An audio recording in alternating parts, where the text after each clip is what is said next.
Hello, everybody.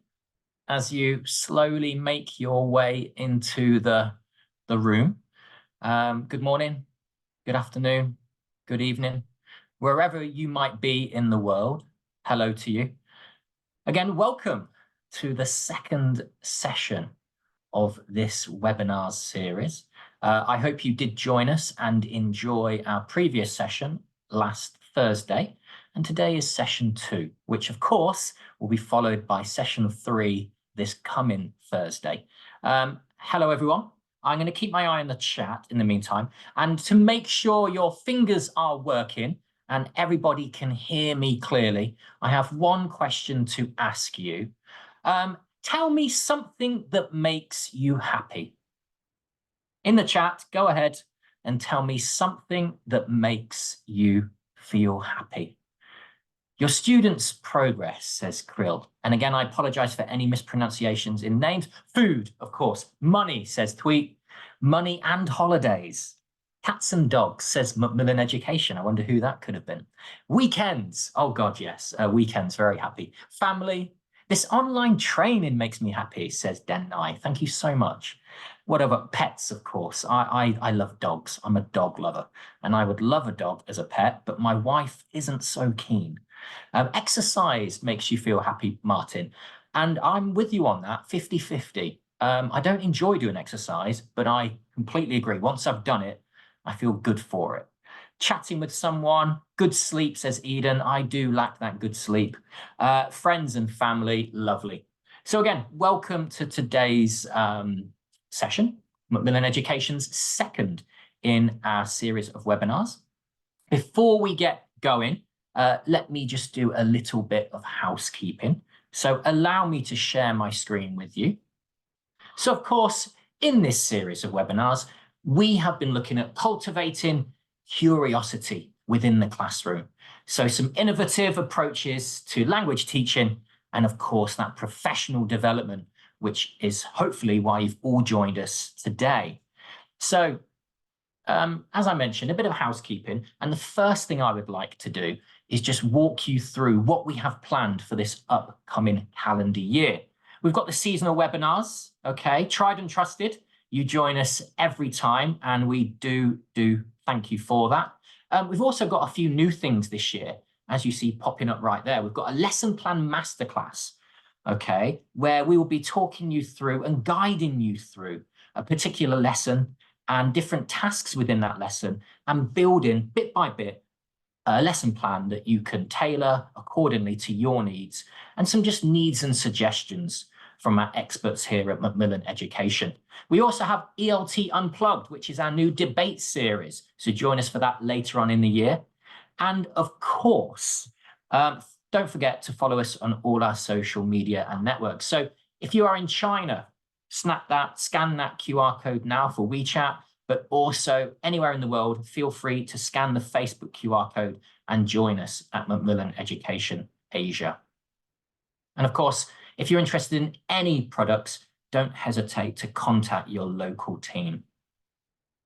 So as I mentioned, this coming Thursday, we'll be joined by Derek Spafford, Del, as you know him, and he'll be talking you through the first lesson plan masterclass and breathing new life into vocabulary teaching.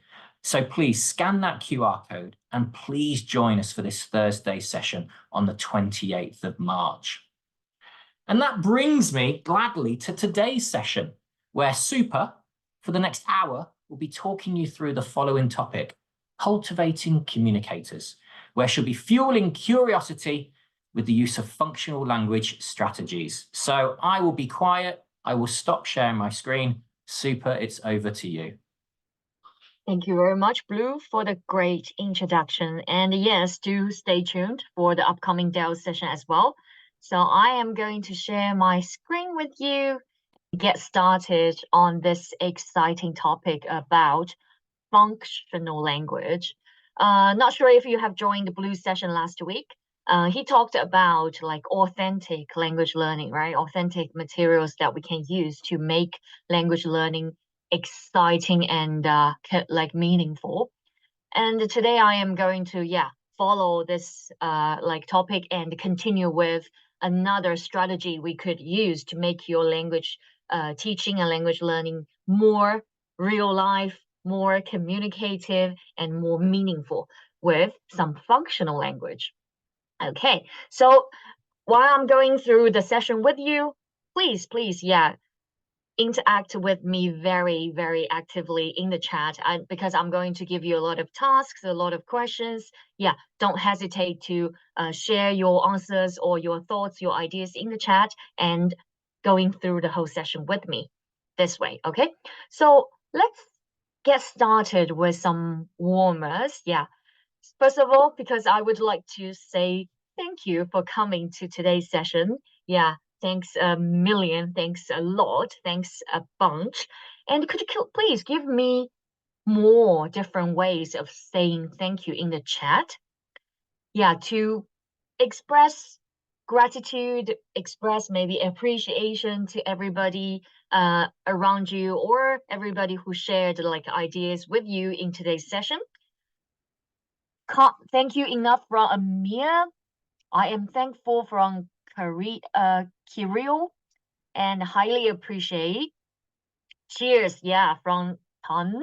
Sorry about my pronunciation if I pronounced your name like not right.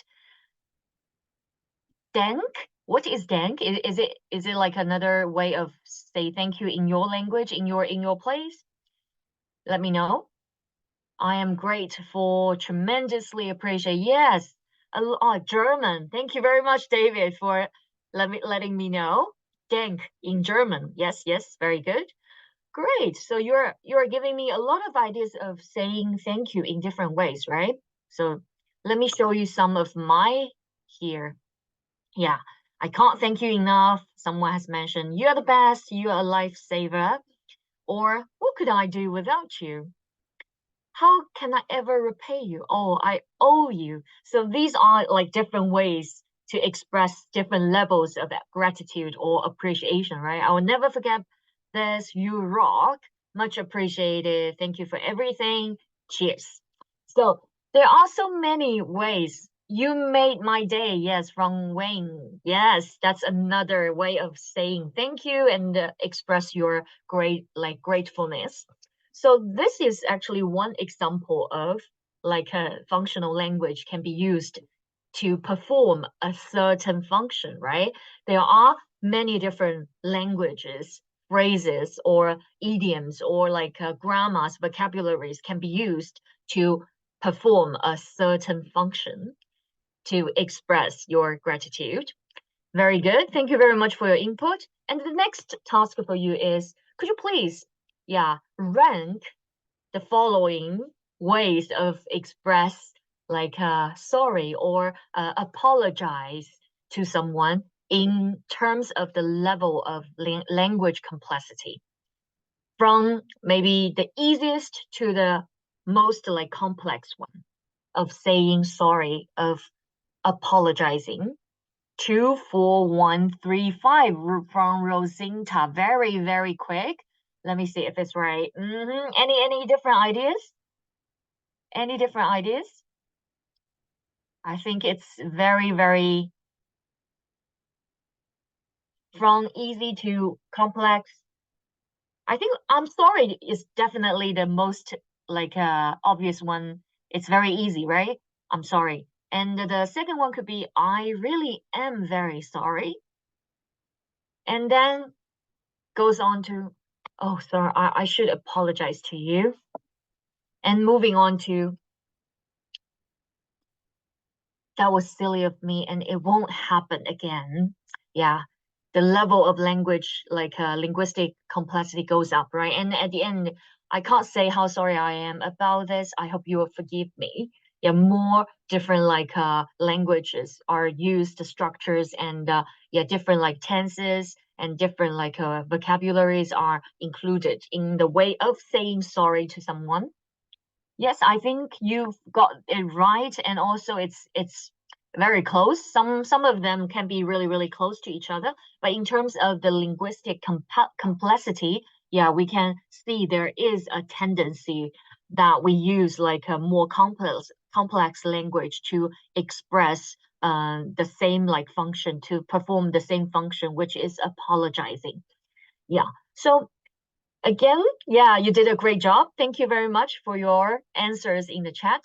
From these two examples, I think it is a great way to show how functional language might work and how we could like teach functional language in terms of the functions instead of the language like grammar or the vocabulary. So we organize the language in terms of its functions, right?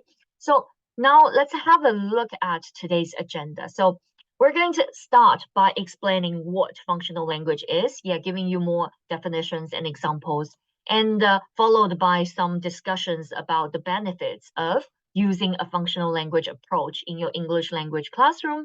And coming next is the how to teach functional language, and also giving you some ideas of activities or some resources that you can use to teach functional language. So hopefully, after today's session, you're going to take away some practical ideas of using a functional language approach in your English classroom. Okay, great. So we have looked at these two tasks and some ideas of functional language. Now let's have a look at how functional language might look like in some of the English language programs. You might have seen it, might have heard of it, might have or even used it in your classroom, but with different terms used to label these functional language.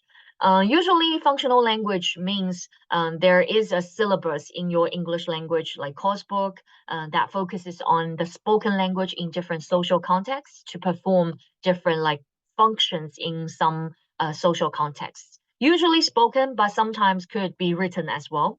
And it's called sometimes functional, sometimes situational. Yeah, very close, the concepts of functional and situational. And sometimes it's also called real world English, real world language, or useful expressions, useful language in these course books. So if you see any of these terms used in your English books or in your teaching planning materials, they all indicate the use of functional language approach, because we are trying to teach the language in a way to perform these functions. And in this way, we put more emphasis on function instead of the forms. So usually, in the more traditional way of teaching English, we teach it using more maybe a grammar syllabus, introducing students with different grammar structures, right, and giving them different input of the tenses, the sentences, the structures. Yeah, we introduce the language as a system of rules, but it has been criticized for the abstract nature of the rules. Yeah, it's not very meaningful. It doesn't make a lot of sense, especially for young learners. It can be boring. It could be not relevant or not related to students' day-to-day communication. So functional language approach introduce language in a way of performing socially communicative functions. It could, yeah, we introduce a language to perform, for example, saying thank you or apologizing, but it takes a different ways of grammar forms, or different ways of sentences or phrases, but they all perform the same function. So it is different from the traditional way of teaching a language.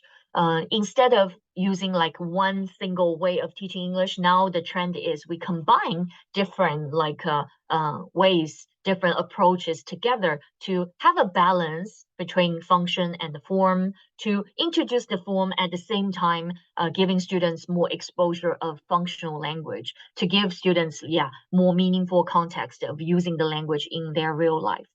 So there will be, different keywords related to the functions. For example, we will introduce communicatively useful expressions.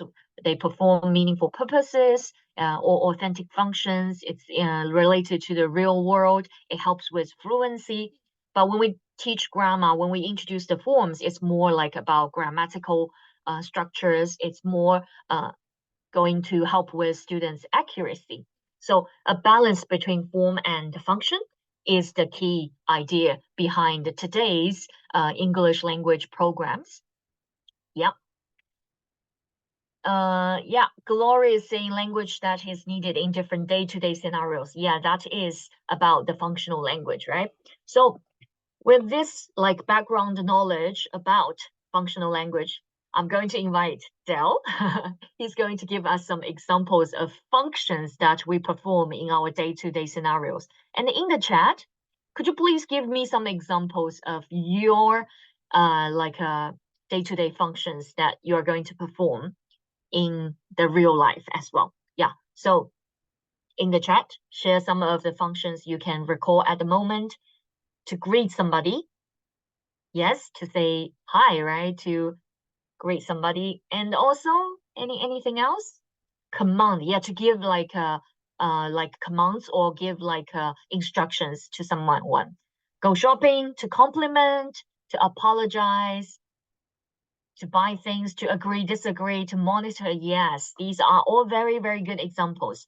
So here, Dell are also giving you some examples of functions that might be really, really frequently used in our students' like day-to-day life.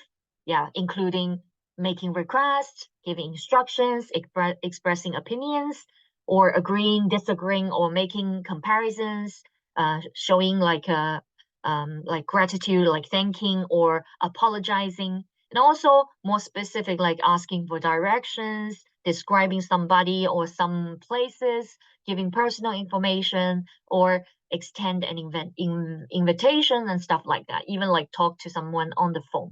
So it can be general, it can be more specific, but in terms of the way we perform these functions, we can verify the functions in terms of the real life situations. Yeah.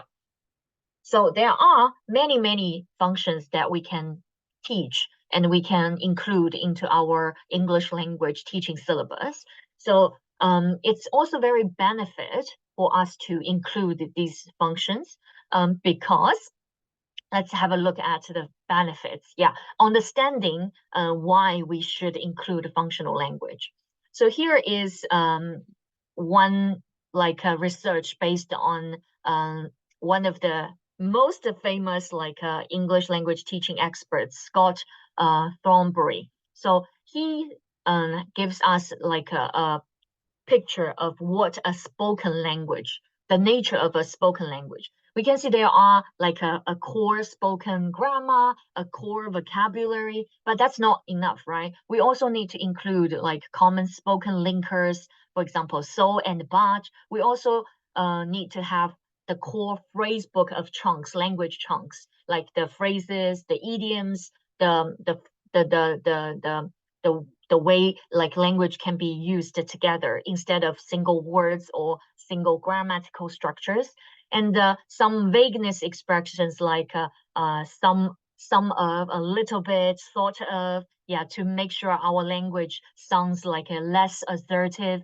and more reasonable. There are also like communication strategies, like how to start a conversation, how to keep talking, how to fix the conversation if there is a breakdown. Yeah, some communication strategies, and also this like course markers. This course markers relate refers to, well, anyway, I mean, right? Actually, yes, these words makes our spoken language natural and gives us time to think about what to talk about while we are thinking.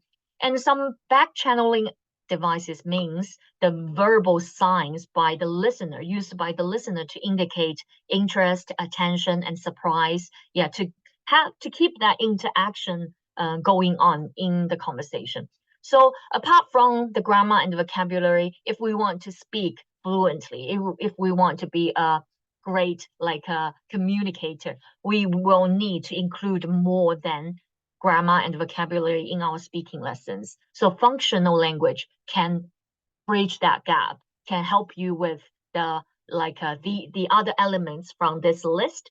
So this is really, really helpful for you to integrate different like aspects into your speaking lesson to make your students more confident in speaking. So Dell will give you some examples of why choosing function over forms as well. So in the traditional language, in language classroom, we teach like grammar, sometimes do a lot of drillings, right? Giving students a lot of practices in terms of grammar structure.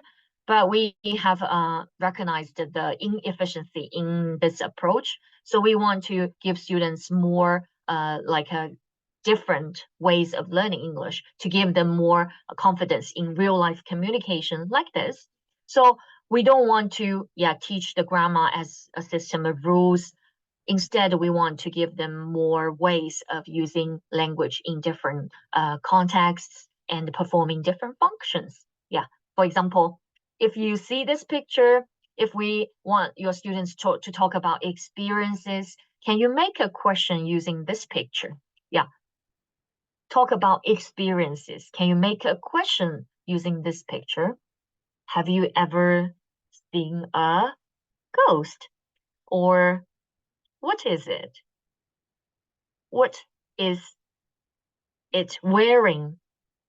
Yeah, making questions depending on how do you feel? Yeah. Have you ever seen a ghost before? Do you believe in ghosts? Yeah, have you ever talked to a ghost? Yeah, something like that. Have you ever? Yes, very, very good. So when we talk about experience, it's like one of the functions we can perform, right? When we exchange information with someone about our own experiences, you can ask questions like, have you ever done something before? Yeah, can you give me some examples of talking to a ghost or something like that? Yes. So this is the way the benefits of choosing function over forms to relate the students' language learning to their real life, and also giving students input of languages that are in like phrases, in chunks, will help students to express ideas more fluently, and give them like more idiomatic or phrase level of language to help them to remember certain scenarios, certain contexts, and giving them like the confidence of speaking fluently. Yeah, this is the one of the benefits. And also it links to a real life situation, a context, right? For example, complaining food in a restaurant. Yeah, if they have learned functional language about this real life context, they can confidently use these phrase level or idiomatic level of language to perform that function. And some teachers might concern about, but is functional language going to help with my students' exam? Because sometimes we really need the grammar accuracy to help students with the grammar, right? But actually, functional language is something required by some international language assessment as well. For example, in the Cambridge Young Learners, the Cambridge qualification exams, in the speaking test, students are required to have a conversation with the assessor, also with their like the other test taker, to perform like a conversation, to exchange information, to take turns to answer questions. So in this way, functional language is also tested in these international English language assessment as well. So not only help with the real life communication, exam is also part of the benefits for students learning functional language as well. So in a nutshell, these are the benefits of a functional language approach. So we have understood the definition about functional language and discussed about the benefits. Now let's move on to the most important part of today's session, which is how. How can we teach functional language effectively in the English classroom for different age groups of students? And what do we need to think about? Yeah, what do we need to think about when we plan our lessons using a functional language approach? And how can we integrate the functional language into our previous like language teaching syllabus? How to balance like the functional with the form. Yeah, it is really, really important for us to think about how. So another task for you, what functions to teach? You might, the first question is usually start with, okay, I know functional language is really, really important, but what functions should I include? Should I teach for my students? For example, if I'm teaching primary students in A1, A2 level, what should I do? If my students are adult learners who's in B1, B2 CFR levels, what functions should I teach? So could you please match the following functions to proposing a toast A1? Really? That's really, really something I have never thought about in A1 and A2 level. Rosinta, could you please explain why you think proposing a toast should be A1 like levels? Apologizing A1 from Fakiri, Ben also A1 apologizing. And what about B1, B2?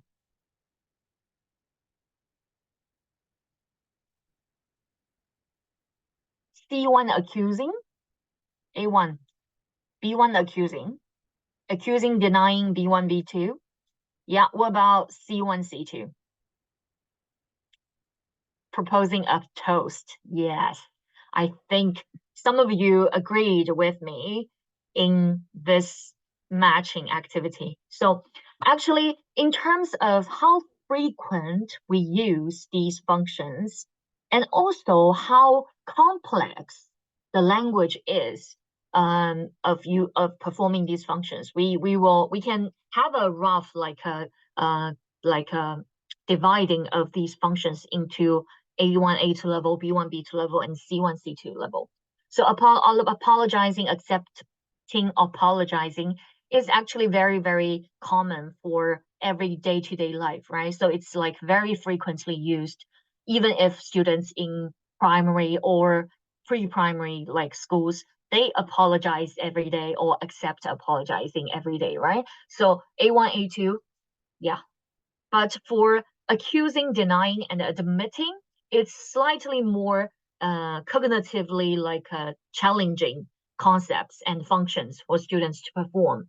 It's more higher level and then less frequently used than apologizing and accepting apologizing. The language used is more complex as well, so it's it fit more into the B1, B2 category. For proposing a toast, it's about like a when you are having a very formal dinner with a group of people, or casual, can be casual, but you are actually having like a glass of alcohol or wine or like soft drinks. You want to propose a toast or to say something before you cheers. So this is actually something from my personal experience. I can tell you a very short episode. So when I joined like Macmillan for the first 1 or 2 years, I am having a dinner with a group of my colleagues from different countries, and the managers are actually asking different colleagues to propose a toast while we are having that dinner. I was like, okay, what am I gonna say? How to propose a toast? I don't have any ideas about how to propose a toast in English because that's something I have never learned from my English course book. I have never encountered like a situation that I need to propose a toast in English. So that is really something more related to like a native maybe living like scenario or like situation, and also requires more language levels as well. So it's more about C1, C2 level, and it's less frequently used as well. So in terms of what functions we should teach for different age groups or different like language proficiency levels of students, you can decide based on these two like principles: how frequently used, how complex the language is to express this function. And if you still don't have any ideas, you can look at the CEFR, the Common Core framework of the European if you go into the document of the CEFR, you will find that there is like one category of functions that you can teach in A1, A2. Yeah, these are very frequently used and relatively simple language. So like agreeing, disagreeing, apologizing, or accepting, apologizing, or greetings, asking about what you want, giving opinions, yeah, giving information. You can see these are the most frequently used ones, and also requires less complexity of language that you need to use to perform that function.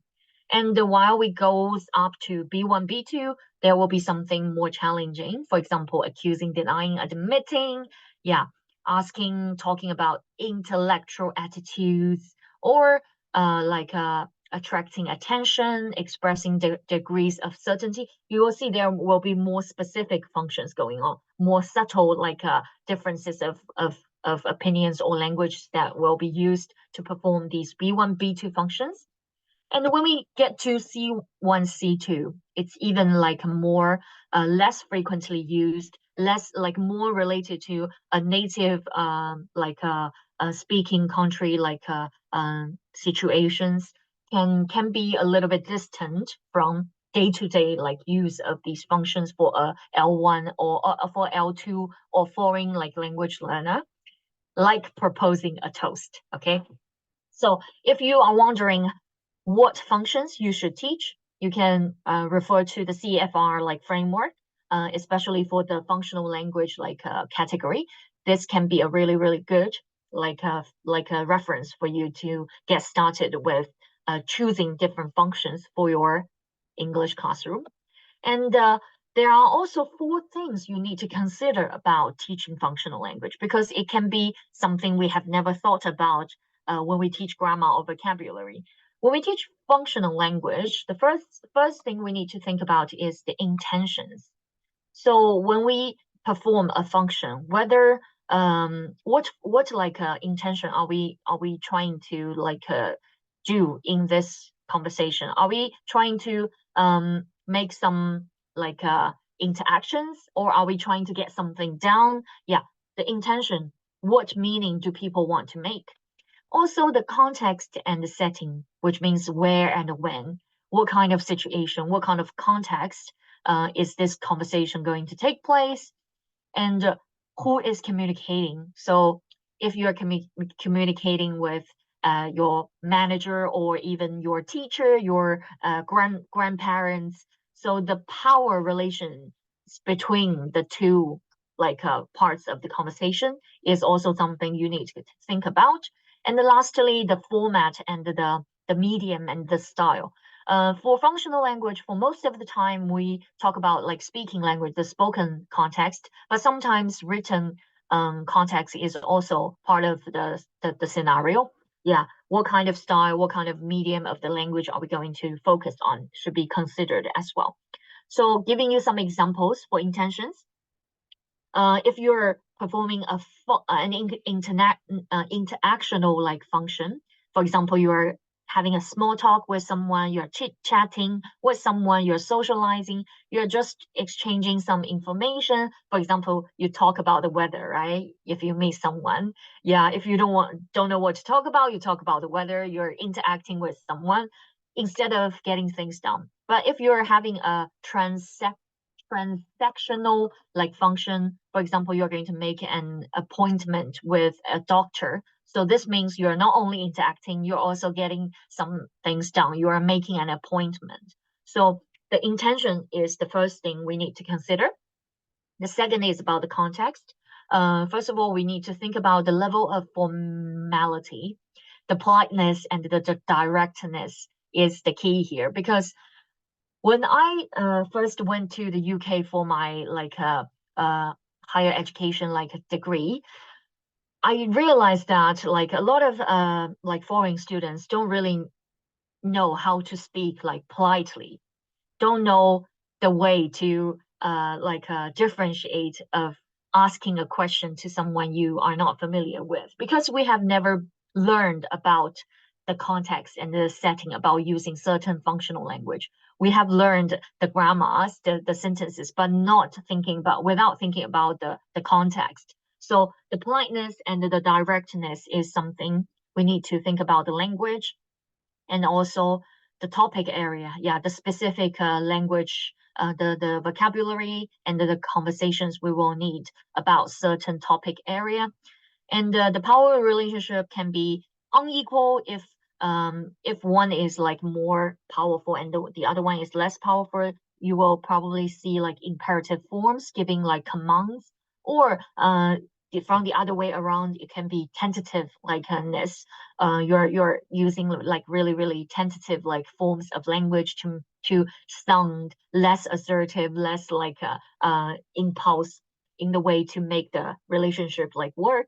If it's equal, yeah, it's more direct and informal. And in terms of the medium and style, if it's formal, we will think about like the conversations in formal speaking and writing. But if it's informal, it's more like a spoken language about shared like information. And we don't really pay much attention to the medium and style. It's more about, yeah, how we exchange information and talk about the stuff. So these are the four things we need to consider if we are going to teach functional language. And when we have these four things in mind, we will be able to perform certain we will be able to teach the functions in the way it should be. Now I'm going to give you some ideas and activities of teaching functional language. Yeah, so please come with me with these like activities and ideas, and I will give you some tasks to do as well. So without further ado, let's start from using cards. So if you are going to teach functional language, for example, asking, giving, and refusing permission.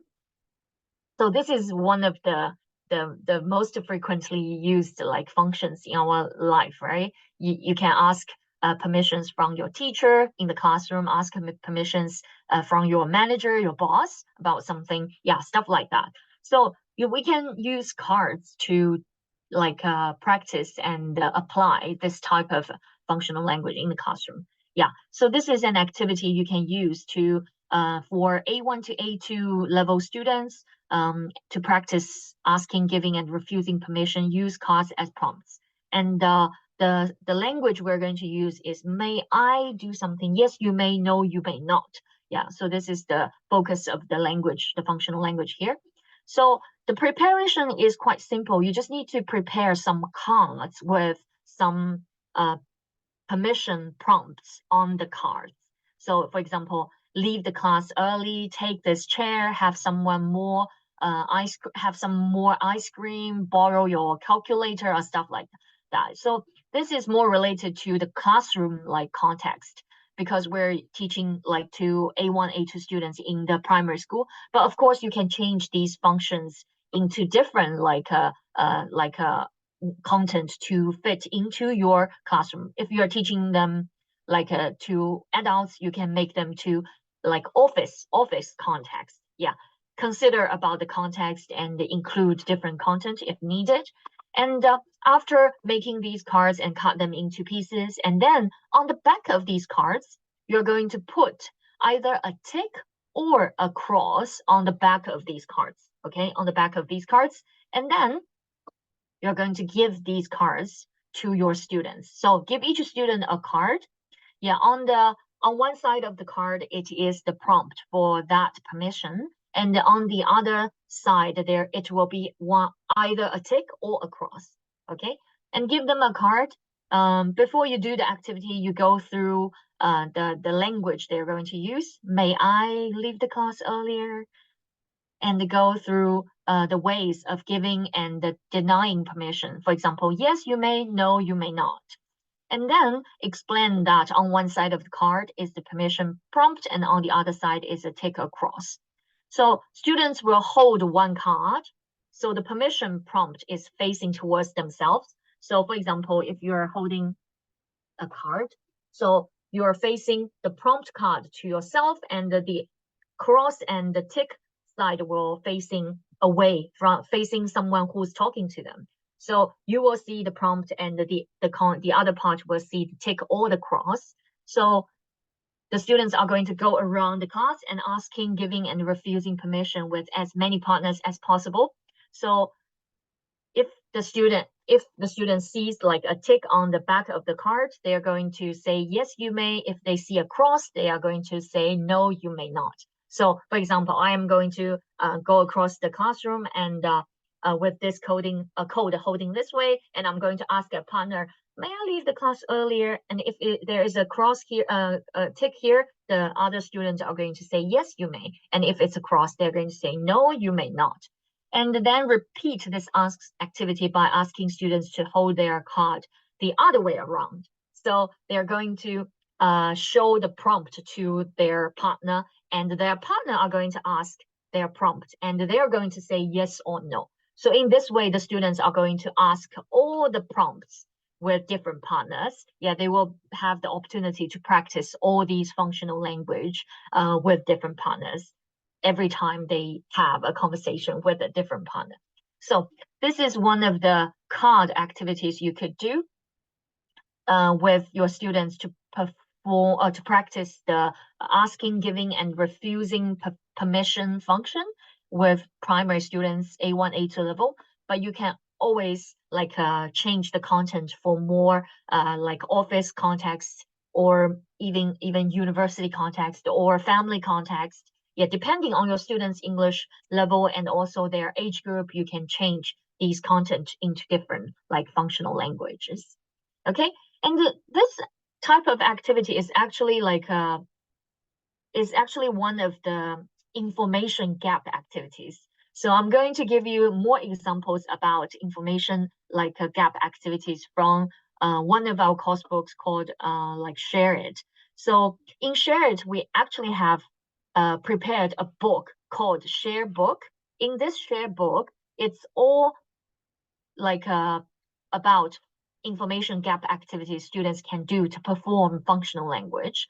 So like the card activity we just talked about, here we will have like different activities, information gap activities in each level, in each unit, the student using the share book to do a pair work, to exchange information and to perform a certain function. So I'm going to take the talking about the weather example here. The students are going to, talk about the weather using the activity from the share book. So you can create your own information gap activities based on these like examples I am going to introduce from Share It. Okay.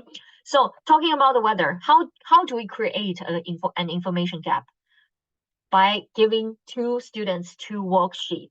So student A is going to get a worksheet about the weather of New York from Monday to Sunday. So you can see it's Monday sunny, Tuesday like cloudy, Wednesday snowy, and all stuff like that. But student B are going to get a worksheet about London's weather from Monday to Sunday. So as you can see, the weather is sunny on Monday, windy on Tuesday, right? So there is an information gap between student A and student B because they have got different information on their hand. And they're not going to show their information to each other. They're going to hold their own piece of worksheet, and they're going to exchange this information by performing a certain function using the functional language, like talking about the weather. So in this way, the student A and student B are going to play this activity. So student A and B are going to ask about the weather on your partner's page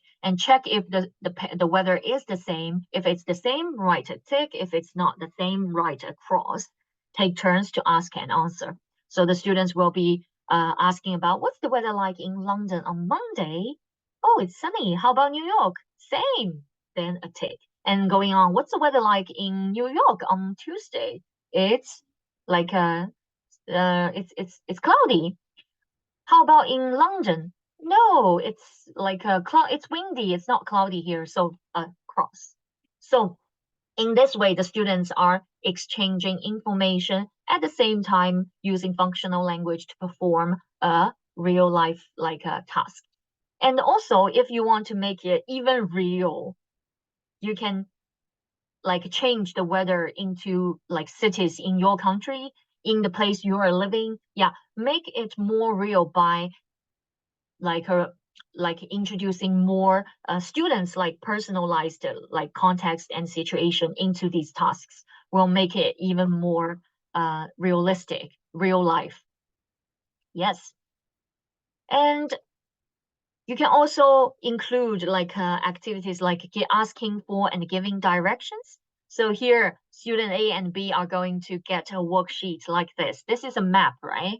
And on this map, students are going to see like supermarket, school, police office, library, and stuff like that. But there are also some information gap. As you can see, there are some buildings like without a name. There are some blanks. So students are going to like choose 5 places from the list and make their own version of the map, and then ask each other about where a place is and exchange information about their own version of the map.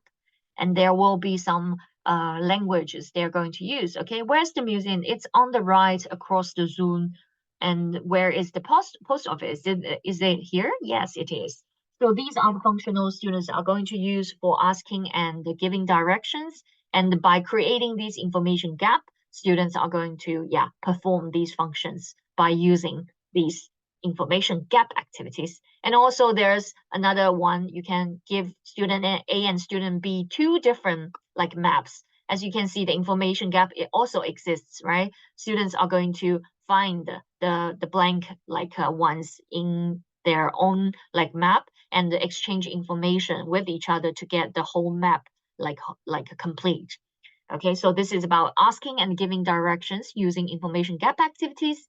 And the next idea of teaching functional language is about using sitcoms.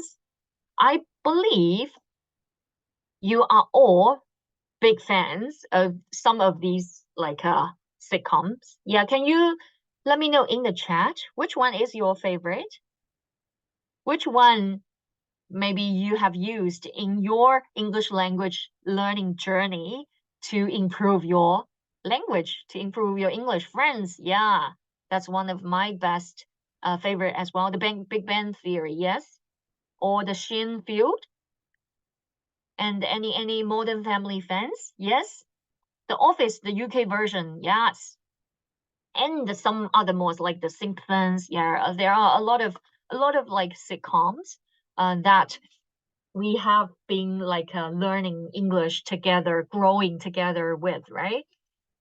And sitcoms has been like a very, very good resource for English language learners to look at the functional language used in a certain like context or scenario. Because usually when these sitcoms when we watch these sitcoms, the conversation usually takes a place in, for example, in an office or in an apartment or in a family or in some other certain like scenarios or like situations, right? They will have like restaurant, different types of scenarios can be used to introduce functional language to your students. And we have been learning language a lot from watching these sitcoms. But it can be a little bit challenging as well because the language used can be really, really like native like. Sometimes the context can be not that like relatable to our students, and sometimes we will like indulge ourselves watching these series without like thinking about learning the language. So there are quite a lot of challenges of teaching, of using like sitcoms, but actually sitcoms are very, very good. So I will give you an example of how sitcoms are used in one of our adult course book called Language Hub. So we want to make use of the benefits of using sitcoms in English language learning, but also at the same time to help students and teachers with teaching and learning with sitcoms. So we have made our own sitcoms in this course book called Language Hub. As you can see here, we have a series called Cafe Hub. From the name, as you can see, it is a story happened in a cafe, and it is in the format of sitcoms. And there are a lot of interesting people living together in London, and they're going to having a lot of stories, sharing a lot of information, and having a lot of fun. Yeah. So this is a sitcom series we have created for this adult course book. And from this course book, I will give you some ideas how you could use sitcoms in your adult, especially adult classroom. So I will take this example for you. So this functional language we're going to introduce here in this example is asking for, offering, and responding to help. This is also very, very frequently used in our day-to-day life, right? And you're going to meet Millie, Sam, Nina, Zach, and Gabby from this series. And this is like one of the episode from one of the units of Language Hub. And I'm going to start with the first activity with you together is comprehension. So start with comprehension, giving your students some time to understand the meaning, the context, the whole situation by watching for the first time. So I'm going to give you one task. You're going to find Gabby, Millie, Nina, Sam, and Zach in this episode. And please find who is who, okay? Who owns a cafe? Who runs a vintage clothes shop? Who is Sam's best friend? Who lives with Gabby and Zach? Yeah, find this information by watching this episode for the first time, okay? I'll give you some time to do so.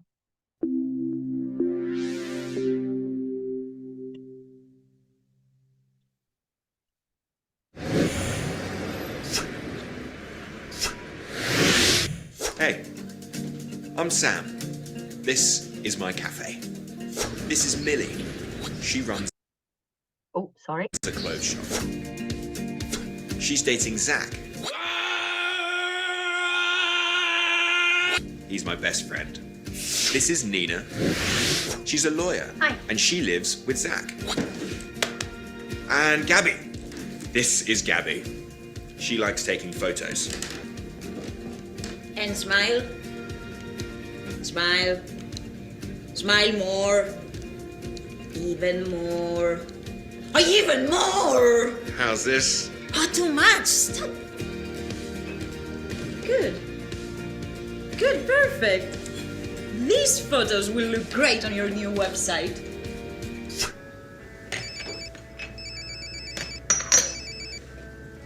Zach, hey, look, I'm really busy at the moment, so... Sam, it's Zach. Yeah, I know. Look, I better get on. Sam, it's big news. Really big. What is it? It's Millie's mom. I don't know how to say this. She's Oh no, Zach, I'm so sorry. she's coming to London. Tomorrow. Oh... Okay. You haven't met her yet, have you? No! We're meeting for lunch. Tomorrow. Okay, well, good luck with that. Look, I better go now. I've got a lot of stuff to do. Wait! Listen. I need a favor. Can you lend me some clothes, please? I need to borrow a shirt, a smart jacket, some pants. Pants? Oh, okay, trousers. And a tie. Did you hear that? What? And a tie. And some shoes. You don't have any shoes? Well, yeah, but I need some smart shoes.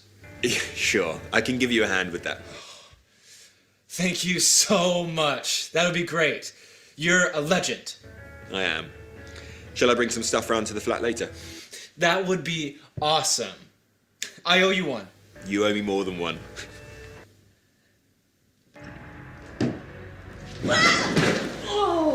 Gabby! Are you okay? Do you need a hand? No, I can manage. I'm okay. Listen. Let me help you. Okay.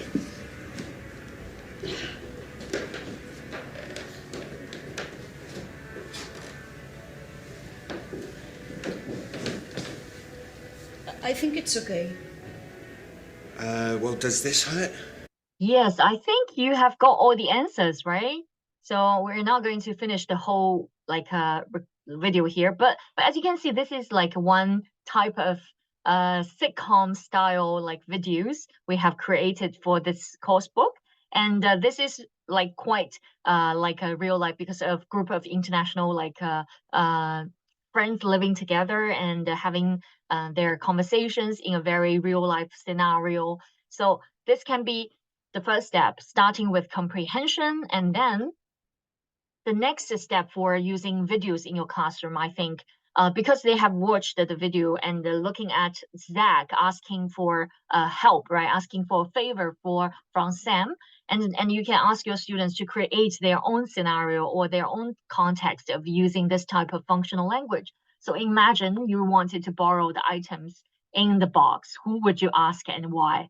So they're going to think about their own scenario, come up with their own context. For example, I want to borrow 500 pounds from my best friend, like Cindy. So yeah, asking students to create their own scenario. After that, you start introducing the functional language. So there are different ways to ask for help, and there are ways to offering help and also responding to help.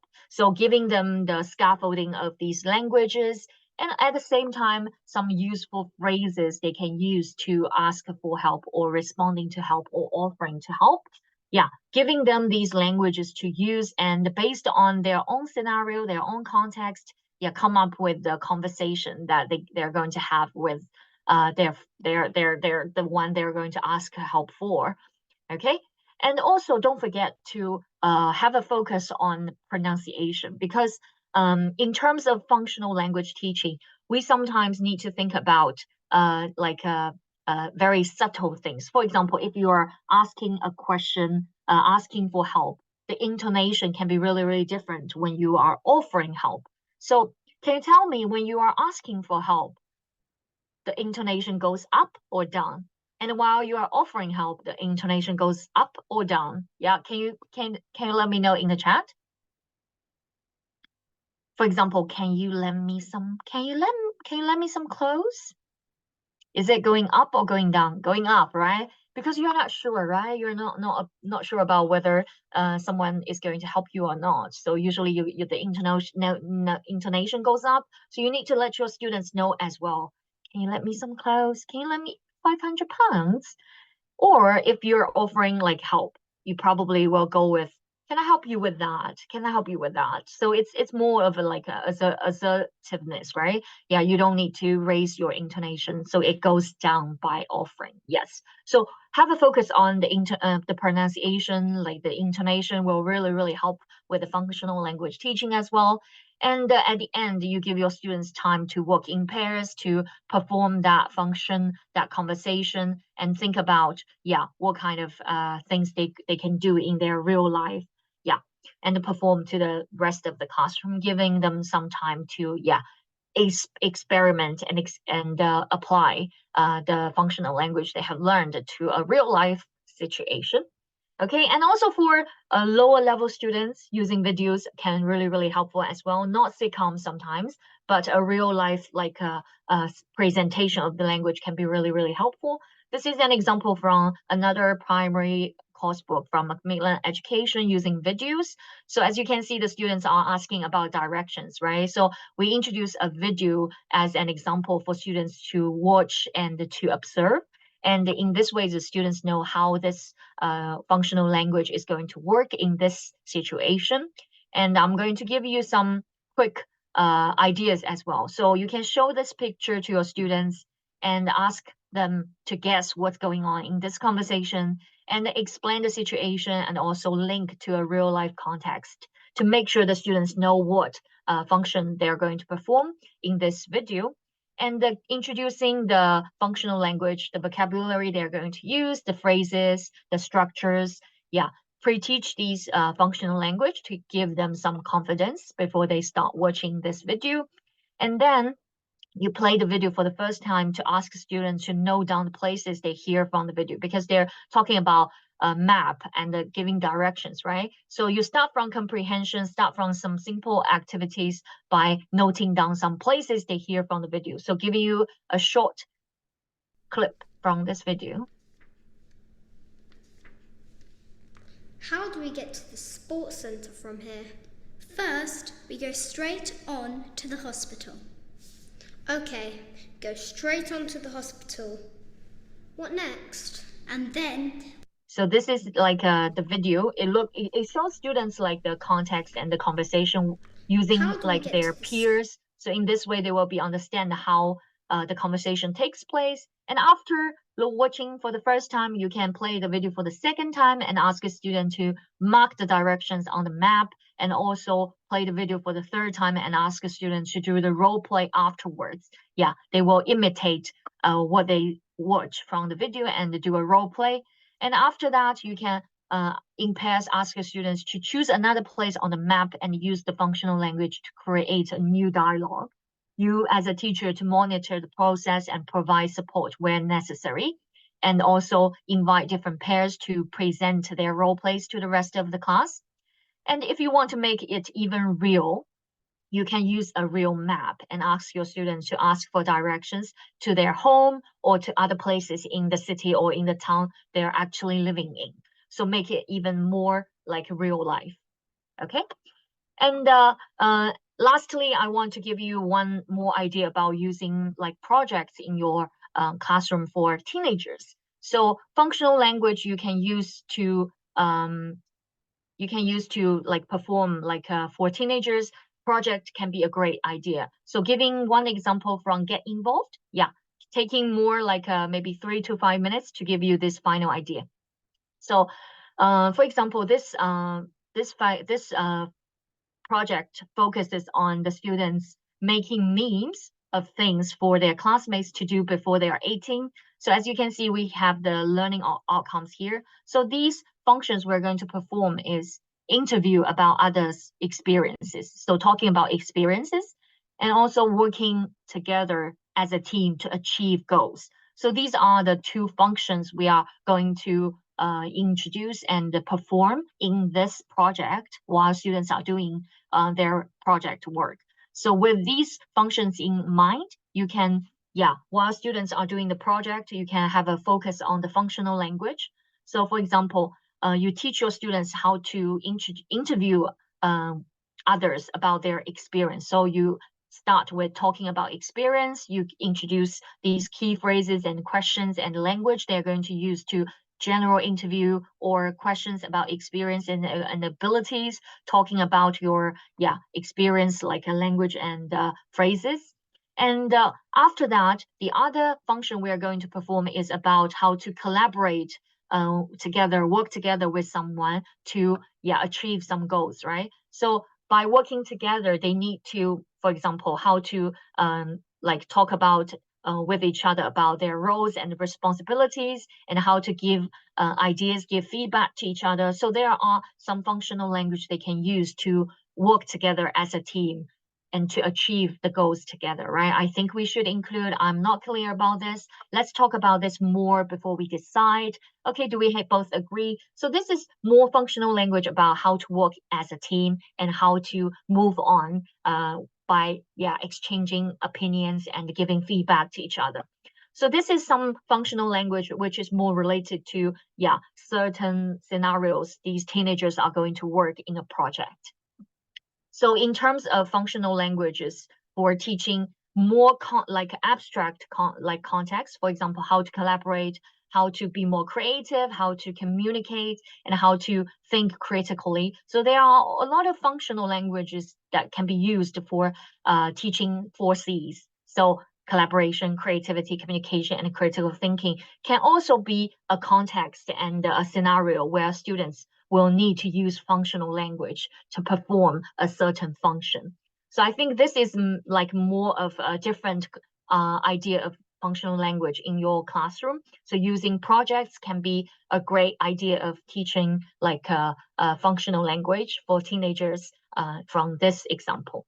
Okay, so thank you very much for your time. I think I'm like 2 minutes like ahead, like taking 2 more minutes, going over for 2 minutes. Hi, Blue. Thank you. Thank you very much, Super. Guys, do we have any questions for Super before we bid ye farewell?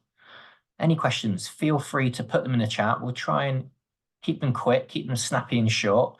But in the meantime, let's just finish up with, again, some housekeeping. Gladys, thank you very much for those well wishes. Thank you, Super.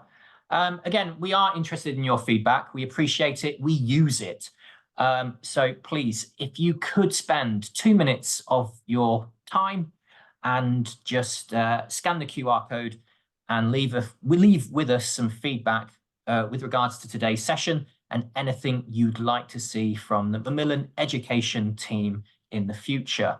Again, we do take your ideas on board, your suggestions on board, and we always try to tailor to your needs and requirements. And as a reminder, don't forget, if you don't find your certificate straight away, do always check your spam, and it will be with you within the week. Okay, so check those folders, keep updating, keep refreshing, but you will receive it. And finally, that plug again for Dell's session this coming Thursday, the 28th of March, where we are looking at an inaugural initiative here from Macmillan Education, and that is our lesson plan masterclass, when Dell himself will go back into teacher mode and walk you through a lesson plan for a particular book, for a particular course, and the theme, the topic of that unit. So it's really interesting. So please do join Super and I and Dell for that session. And we're going to get really involved in making up the core, the meat of what makes a lesson great. So hopefully, as much as we'll get Dell's insight, you'll be able to offer your opinions as well. So let me go back to that QR code, have a scan. And in the meantime, Super, I don't know if you've been looking at the chat. Did any questions come through? There are a lot of thank you there, and thank you very much again for your input as well. Let me see, where can we Can't get see any information? questions. Yeah. Yeah, well, guys, I guess we'll leave it there then. Thank you very much for hanging out with Super and I this afternoon, this evening, again, this morning, wherever you are, you're in the world. We do appreciate it. I'm going to leave the QR code up there for everyone to scan. Again, take a couple of minutes. We really do appreciate it. Yes, and thank you very much for coming, and see you on Thursday. Thanks, guys. Thank you. Bye-bye. See ya.